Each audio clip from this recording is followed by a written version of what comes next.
The year is 400 AD, 60 miles northeast of where the Aztec capital will one day rise. A city already stands at the height of human ambition. Not a village, not a town, a metropolis. Over 100 to 25,000 people move through its stone-paved avenues. The Pyramid of the Sun, 7 million tons of rubble and earth, rises 200 feet above the valley floor. The Avenue of the Dead stretches for a mile and a half, lined with temples, palaces, and plazas. This is Teotihuacan, the largest city in the Western Hemisphere.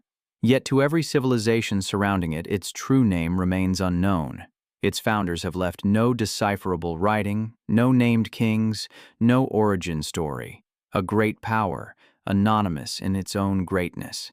And in the decades following 400 AD, this impossible city is walking toward its end. We recreate this world using AI to help you step into history as it actually was. Stay until the end, because the mystery of how this city vanished may surprise you. Before we enter Teotihuacan at the height of its glory, it helps to understand how extraordinary its mere existence truly was. Picture the Valley of Mexico in the 1st century BC. It is a broad, high-altitude basin ringed by volcanoes, dotted with shallow lakes, fed by seasonal rains. Small agricultural communities farm the basin floors, trading obsidian, the volcanic glass prized across Mesoamerica for its razor edge. No city dominates. No single power controls the trade routes. Then, year around 100 BC, something changes. People begin converging on a single location in the northeastern corner of the valley. Scholars debate exactly why. Perhaps a volcanic eruption nearby forced migrations. Perhaps the site sat at the intersection of powerful trade routes. Perhaps the sacred caves beneath the future Pyramid of the Sun drew pilgrims from across the region. What matters is this. Within a few generations, what was once a modest settlement becomes something the ancient world had never seen.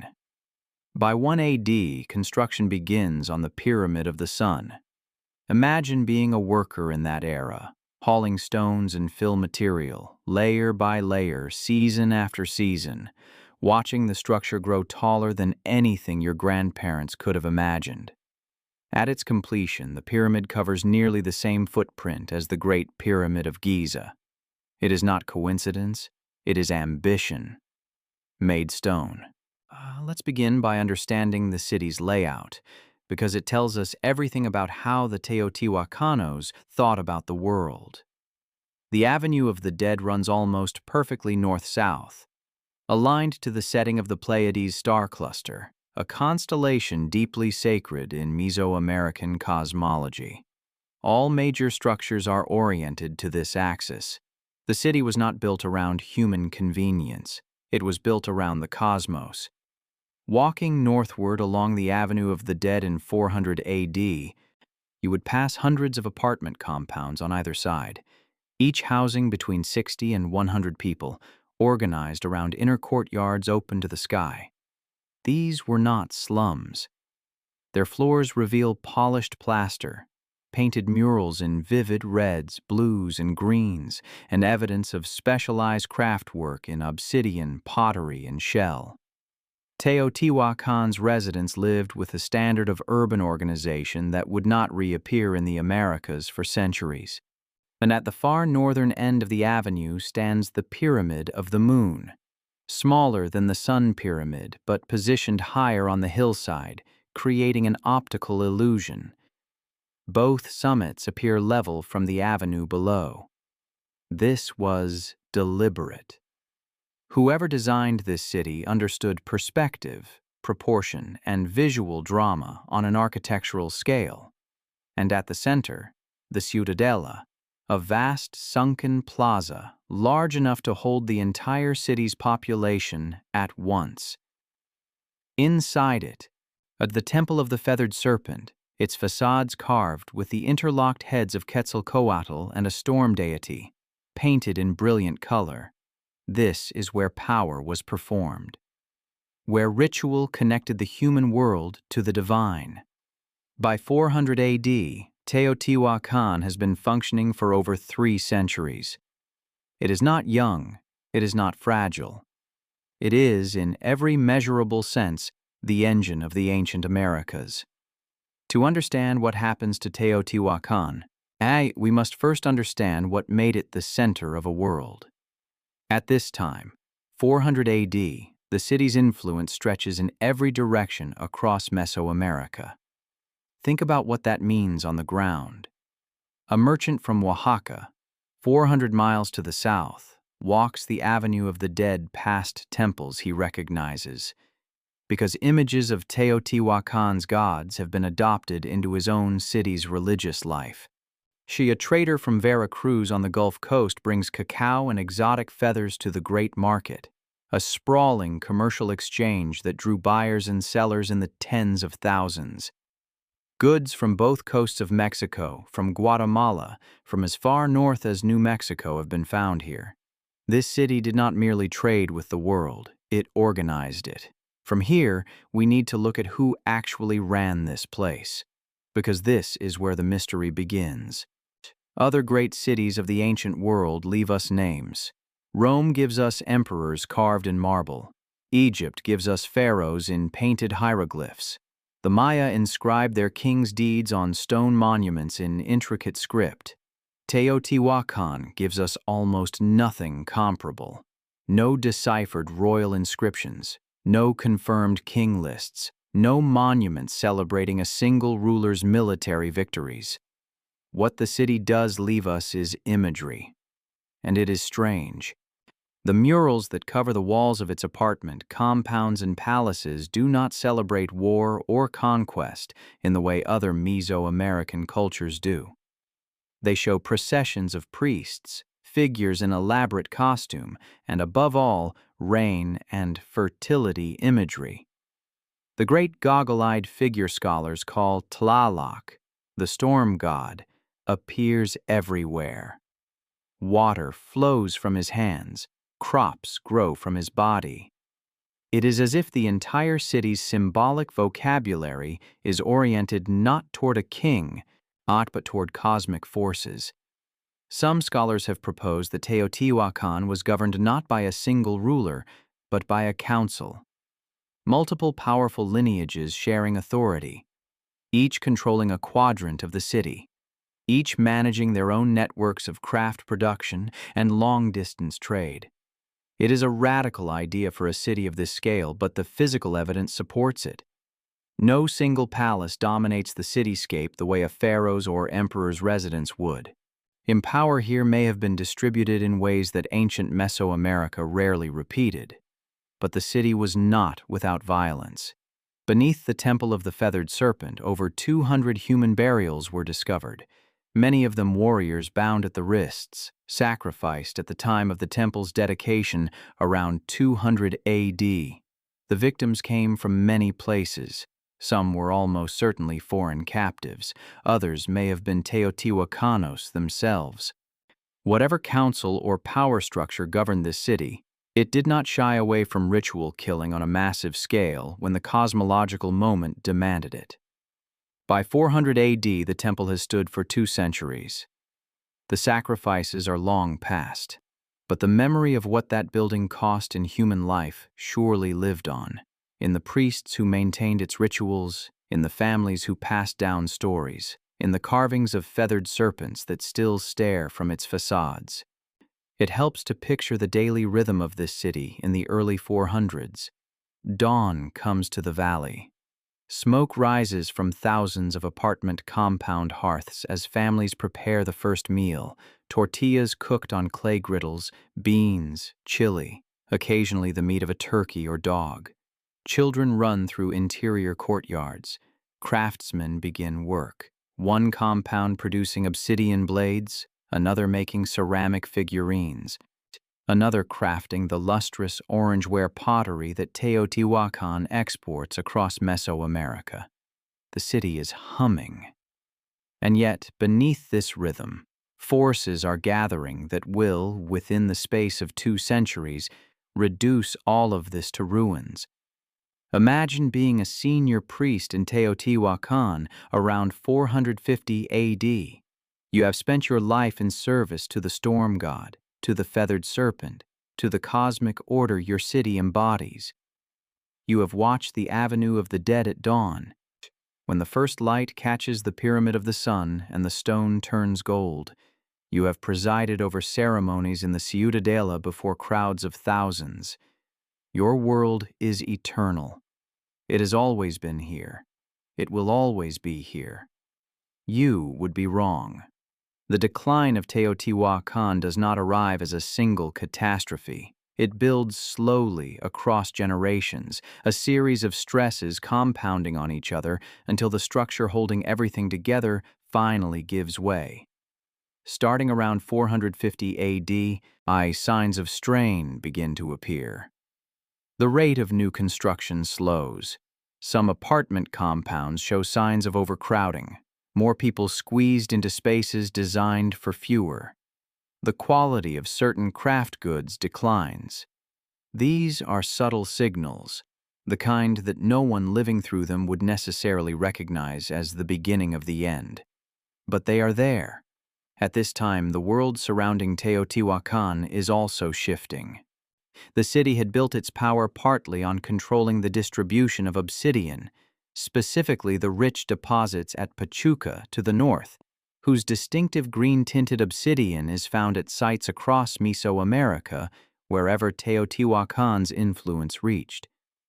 But in the 400s and 500s, other powers are rising.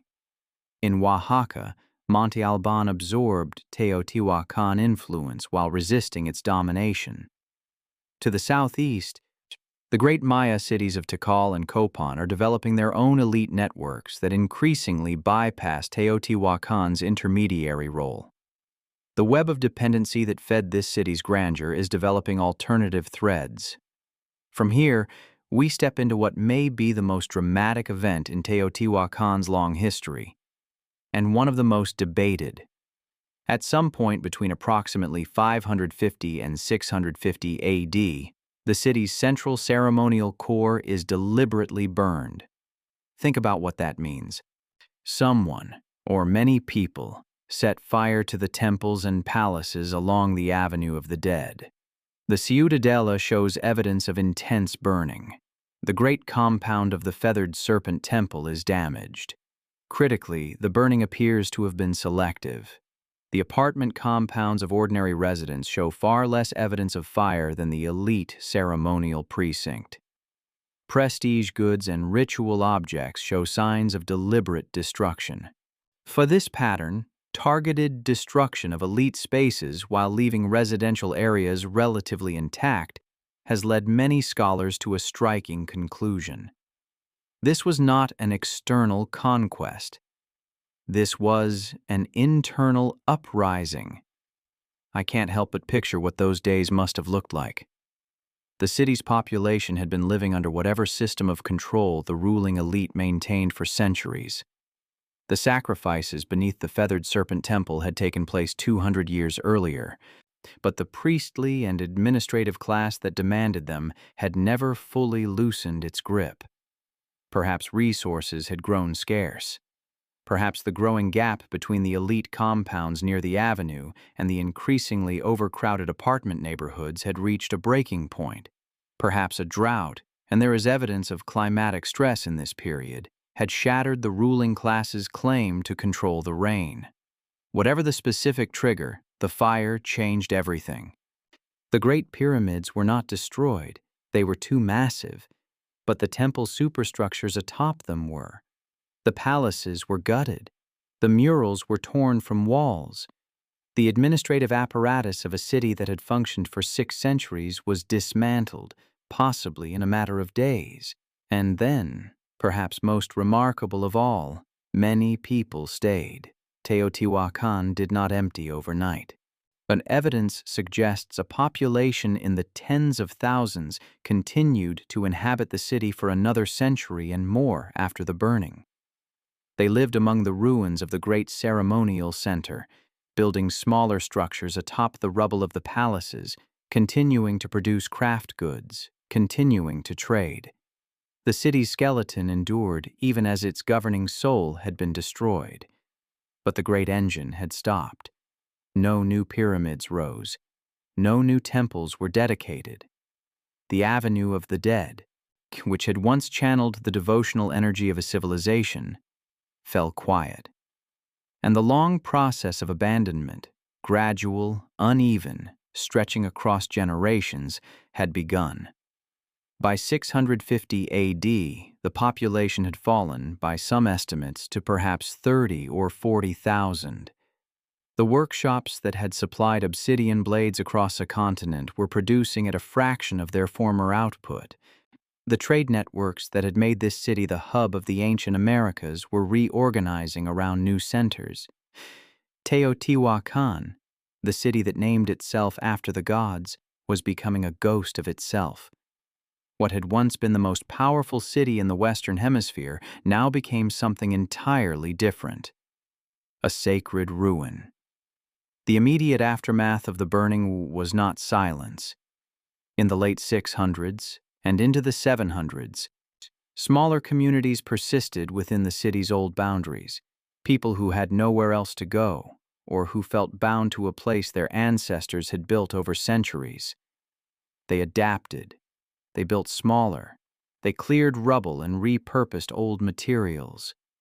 In some areas, new ceramic styles appear that show continuity with Teotihuacan tradition, but also outside influences, evidence that the city was no longer generating culture, but absorbing it from elsewhere.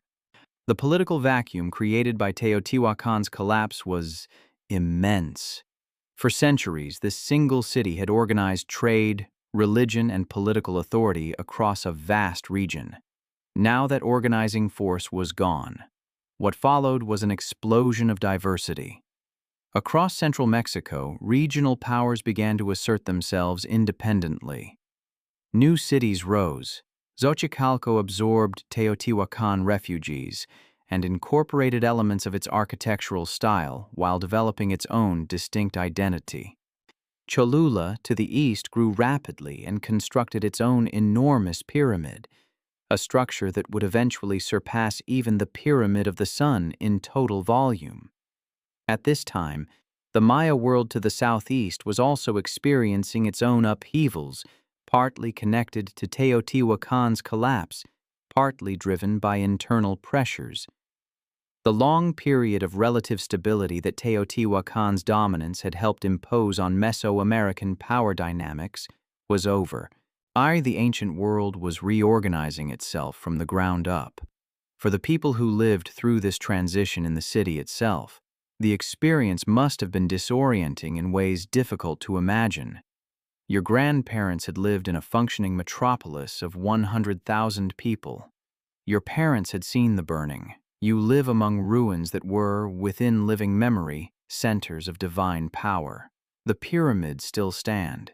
The Avenue of the Dead still runs its long, straight course through the valley, but the priests who once filled it with procession and incense are gone. The great market that once drew traders from across the continent has shrunk to something local and modest, and yet the city retained its sacred character even in decline. Pilgrims continued to come. Offerings were left at the base of the pyramids.